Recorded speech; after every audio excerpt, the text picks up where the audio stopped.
예, 성경 말씀인데 창세기 1장에 있는 말씀입니다. 함께 한번 읽으시겠습니다. 시작. 태초에 하나님이 천지를 창조하시니라. 땅이 혼돈하고 공허하며 흑암이 깊음 위에 있고 하나님의 신은 수면에 운행하시니라. 하나님이 가라사대 빛이 있으라 하심에 빛이 있었고. 예, 오늘 수요 예배 특히 창조과학 강의에 오신 여러분들을 환영합니다. 제가 환영의 뜻으로 꽃다발을 준비했는데 마음에 드실지 모르겠습니다. 예, 이 교회를 오면 누구라도 우리 교회라고 고백을 해야 되는 이런 이상한 교회를 제가 왔습니다. 저는 재료공학 공부를 했습니다. 따로 신학을 공부하거나 그러진 않았습니다. 그런데 재밌게 잘 공부를 했는데 공부하다가 훨씬 더 재미있는 걸 발견했습니다. 바로 성경에 대한 과학적 증거들이 참 많다는 걸 알게 됐습니다. 그래서 이것을 사람들에게 전하는 일을 하고 있습니다. 그래서 특히 이제 학교에서 진화론만 배웠던 많은 사람들에게 진화론이 왜 잘못됐는지를 구체적으로 알려드리고, 또 성경에 기록된 창조가 단순한 신앙 고백이 아니고 믿을 만한 분명한 과학적 증거가 있다는 것을 이제 사람들에게 알리고 있습니다. 그리고 성경이 과학책은 아닙니다. 그러나 성경에 기록된 내용을 과학적으로 연구해 보아도 진리입니다. 그래서 이런 내용들을 정리를 해서 대략 한 12개 정도 강의로 정리를 해서 대학에서 교양 과목으로 강의를 하고 있습니다. 이제 그 내용을 이번 기회에 이제 소개를 해드릴 텐데요. 대략 어떤 내용들이 있는지를 간단하게 먼저 소개해드리고 나서 이제 오늘의 주제를 말씀드리겠습니다. 이제 오늘은 첫 번째 왜 창조인가 하는 내용입니다. 진화론의 가장 근본적인 문제가 무엇이고 성경에 기록된 창조가 무엇인가에 대한 내용을 이제 말씀드릴 거고요. 그 다음에 이제 대홍수와 노아의 방주. 여러분, 우리가 살고 있는 이 지구 전체가 완전히 물에 잠기는 전 세계적인 대홍수 심판이 있었습니다. 그런데 학교 역사 시간에는 그걸 가르치질 않습니다. 근데 많은 사람들이 그것을 모르고 있는데 그 대홍수에 대한 너무나 분명한 증거들이 많이 남아 있습니다. 그래서 그 내용들을 자세하게 소개해 드리는 것이고요. 그 다음에 여기 이제 그랜드 캐년의 비밀. 미국에 가면 세계적으로 유명한 관광지 그랜드 캐년이 있습니다. 가보신 분 계시죠? 한번. 예. 근데 저 그랜드 캐년 관광을 가게 되면 저게 수억 년 오랜 세월 동안 만들어진 거다라고 설명을 듣게 되죠. 그게 거짓입니다. 여러분, 이 그랜드 캐년이 바로 무엇에 대한 증거냐면 전 세계적인 대홍수 심판의 아주 분명한 증거물입니다. 그래서 그것이 왜 그런지에 대해서 구체적인 증거들로 알려드리는 내용이고요. 그 다음에 이제 기적과 영혼. 여러분, 성경을 보면 예수님께서 무리를 걸어가시고 물로 포도주를 만드시고 그런 내용 나오죠? 믿으십니까? 일단 아멘으로 버티고 계시죠? 그렇게 믿지만 설명해보라 그러면 설명하기 어렵죠. 예. 그리고 믿지 못하는 사람 설득하기도 쉽지 않고요. 그런데 여러분, 저는 예수님의 기적을 증명은 못합니다. 제가 뭐 무리를 걸어가거나 이러지는 못하지만 예수님의 기적을 과학적인 원리로 여러분이 이해하실 수 있도록 설명을 해드릴 수가 있습니다. 이게 무슨 얘기냐면 성경에 나와 있는 기록들이 황당한 이야기가 아니고 믿을 만한 이유가 있고 근거가 있다는 것을 이제 말씀드리는 겁니다. 그리고 이제 영혼도 마찬가지입니다. 사람이 영혼이 있다고 얘기하죠. 옆에 있는 분 한번 살짝 보시죠. 영혼이 보이십니까? 시커멓습니까? 근데 사람의 눈에 보이지 않는 영혼이 도대체 무엇인가에 대해서 제가 과학적인 원리로 설명을 해드릴 수가 있습니다. 아마 도움이 되실 겁니다. 그리고 이제 인류의 기원. 여러분, 보통 학교에서 배울 때 오스트랄로피테쿠스, 자바원인, 북경원인, 네안데르탈인, 크로마뇽인 이런 거 배우셨죠? 근데 그런 거 자꾸 배우다 보면은 정말 인간이 원숭이에서 점점 이렇게 사람으로 진화되어 온 것처럼 믿어지게 되잖아요. 근데 실제로 과학자들이 발견한 증거와 그걸 어떻게 해석했는지를 구별을 하셔야 됩니다. 실제 과학자들이 발견한 자료를 직접 관찰해 보면 결코 믿을 만한 증거들이 아니라는 것을 알 수가 있습니다. 그래서 그걸 다 이제 확인시켜 드리는 내용이고요. 그리고 또 성경의 기록이 옳다면 지금 현재 지구상에 살고 있는 흑인종, 백인종, 황인종은 같은 조상에서 나와야 되잖아요. 특히 이제 노아의 후손 중에 인종들이 나뉘어져야 되는데 어떻게 같은 조상에서 다양한 인종이 나눠질 수 있는지에 대해서도 과학적인 원리로 이해하실 수 있도록 설명을 해드릴 겁니다. 많이 구워서 까맣고 이런 거 아닙니다. 그 다음에 이제 한자와 창세기. 저것은 무엇이냐면 우리가 이제 사용하고 있는 이 한자들이 다 뜻을 갖고 있는 글자들인데 저 한자를 연구해보고 나서 깜짝 놀란 게 뭐냐면 저 한자들 속에 에덴 동산 이야기, 아담 하와 이야기, 선악을 알게 하는 나무 이야기, 창세기의 이야기들이 고스란히 담겨 있습니다.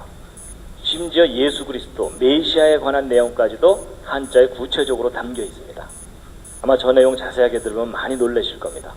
놀랍게도 이 한자를 발명한 사람들이 노아의 후손들입니다. 그리고 공룡과 성경을 믿는 사람들은 공룡에 대해서 어떻게 생각하는 것이 옳은가 하는 내용입니다.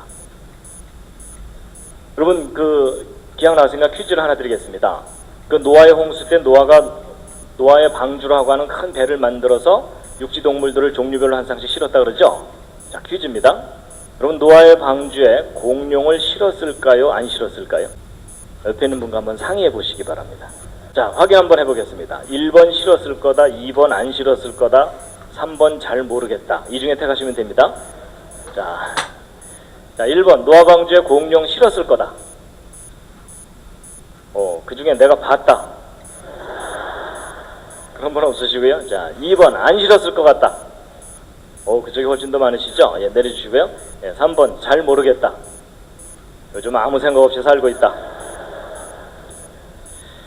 그럼 서로 의견이 다르시죠? 근데 여러분, 성경대로 생각해 본다면 노아 방주에 공룡 실어야 될까요? 안 실어야 될까요? 성경대로 생각하면 실어야 됩니다. 하나님께서 6일 동안 이 모든 세상 창조하실 때 동물들 만드셨잖아요? 그럼 그때 공룡도 만드셨어야 됐죠. 그럼 하나님께서 공룡 안 만드셨는데 공룡들이 돌아다닐까요? 하나님 깜짝 놀라셔갖고 쟤네들은 뭐냐? 그리고 아담 때부터 공룡과 사람이 함께 살아오다가 노아 홍수 때 방주에 공룡 당연히 실어야 됩니다. 근데 여러분, 제가 이렇게 설명하는 것이 안 믿어지는 분들이 꽤 많으실 겁니다. 근데 그만큼 여러분이 진화론 교육의 영향을 크게 받으신 겁니다. 여러분, 공룡이 수천만 년 전에 멸종했다. 보통 그렇게 진화론에서 얘기하죠? 여러분, 그게 결코 사실이 아닙니다. 여러분, 공룡이 인간 역사 속에서 함께 살아왔다는 많은 증거들이 발견됐습니다. 이번 기회에 그 증거들을 다 보시게 될 겁니다. 그리고 화석, 여러분, 화석은 진화의 증거라고 열심히 배우셨죠? 아닙니다. 이 화석은 종류대로 창조되었다는 창조의 증거이고 대홍수와 같은 심판의 증거물들입니다. 왜 그런지를 다 확인하시게 될 겁니다. 그리고 이제 과학적 연대 측정이라 그래서 지구의 나이입니다. 여러분, 지구가 막 45억 년 됐다. 그리고 뭐 방사성 동위원소 연대 측정법으로 측정하니까 그렇더라. 이런 얘기 들으셨죠? 근데 일반 사람들은 방사성이라는 단어만 들어도 기가 죽습니다. 그렇죠? 난 문과야 뭐 이러면서. 근데 여러분, 방사성 동위원소 연대 측정법이 결코 지구의 나이를 정확하게 알려주지 못하고요. 오히려 최근에 과학자들이 이 지구가 아주 젊다는 증거들을 발견하기 시작했습니다. 여러분, 이 지구는 오래된 것처럼 보이는 별일 뿐이지 실제로는 오래된 별이 아닙니다. 그럼 사람도 자기 나이보다 좀 더 나이 들어 보이는 경우가 있죠. 그러면서 이제 옆에 있는 분을 쳐다보는 건 실례입니다. 그럼 사람이 자기 나이보다 나이 들어 보이는 경우는 대개 원인이 뭡니까? 심하게 고생을 하면 그렇습니다. 그렇죠? 근데 비슷한 이유입니다. 여러분, 이 지구가 오래된 것처럼 해석되는 이유가 뭐냐면 실제로 오래돼서가 아니고 이 지구가 심한 고생을 겪었기 때문입니다. 근데 그 사건이 바로 노아의 홍수 사건입니다. 그래서 여러분, 이 성경 창세기에 기록된 노아 홍수 사건을 정확하게 모르면 창세기를 오해하게 돼 있고 성경을 불신하게 돼 있습니다. 그만큼 중요한 사건이었습니다. 그 다음에 이제 연력학 법칙, 창조와 부활의 원리. 여러분, 과학의 법칙들은 성경이 옳다는 것을 강력하게 뒷받침해 주고 있습니다. 그 다음에 이제 창세기 1장 1절의 비밀. 이건 무엇이냐면, 여러분, 기독교인들이 성경은 하나님이 인간에게 주신 거룩한 말씀이라서 1.1획도 틀리지 않는다. 이런 신앙 고백을 하죠. 근데 그렇게 신앙 고백하지만 그렇다는 객관적인 증거가 있느냐 이렇게 질문을 받으면 별로 할 말 없으시죠. 너도 믿어봐 뭐 이러는 수밖에 없잖아요. 근데 여러분, 성경이 기록된 그대로 1.1획도 틀리지 않는 완전한 기록이라는 증거가 발견됐습니다.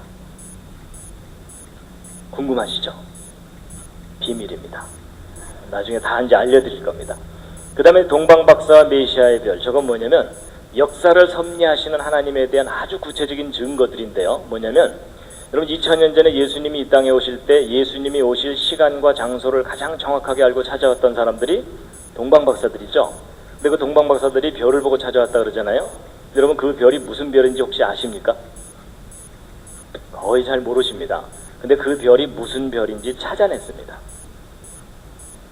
이게 무슨 뚱딴지 같은 얘기인가요? 여러분, 뚱딴지 같은 얘기가 아니고 지금 천문학이 발달하고 컴퓨터가 개발됐습니다. 그래서 2000년 전, 3000년 전 밤하늘의 별자리들을 눈으로 직접 확인할 수 있는 시대가 됐습니다. 그래서 예수님이 탄생하실 때를 정확하게 추적해서 하늘의 별들의 움직임을 살펴보았더니 메시아 탄생을 알리는 별이 실제 나타났었다는 사실을 확인하게 된 겁니다. 나중에 그거 다 보여드릴 겁니다. 여러분, 이게 무슨 얘기냐면 성경의 기록이 막연한 신화가 아니라 역사적인 사실이었다는 것을 이제 과학적으로 검증할 수 있는 시대가 되었다는 뜻입니다. 이런 내용들을 이제 이번 기회와 이제 가을에 이제 다 설명을 드릴 겁니다. 기대가 되십니까?